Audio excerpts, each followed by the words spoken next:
মহাকাশ নিয়ে গবেষণা করতে প্রথমবারের মতো বড় পদক্ষেপে চাঁদের দূরবর্তী জায়গা থেকে নমুনা সংগ্রহ করতে চন্দ্র মিশনের পরিকল্পনা করেছে চীন।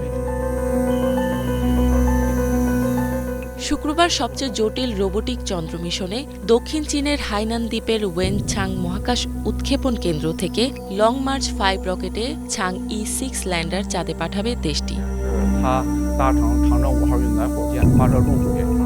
2030 সালের ভেতর চাঁদে মহাকাশচারীদের অবতরণ করানো এবং চাঁদের দক্ষিণ মেরুতে গবেষণার ভিত্তি বানানোর পরিকল্পনা নিয়ে প্রভাবশালী মহাকাশ শক্তি হয়ে ওঠার আকাঙ্ক্ষা পোষণ করছে দেশটি।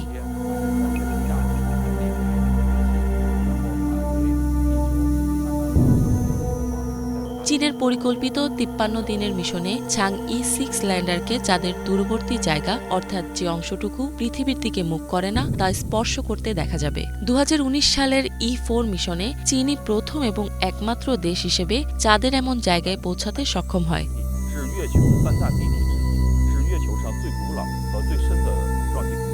ছাং E6 ল্যান্ডারের সংগ্রহ করা যে কোনো নমুনা বিজ্ঞানীদের চাঁদ এবং সৌরজগৎ নিয়ে গবেষণায় নতুন তথ্য সরবরাহ করতে পারে, ফলে চন্দ্র অভিযানে নতুন মাইলফলক তৈরি করতে পারে চীন।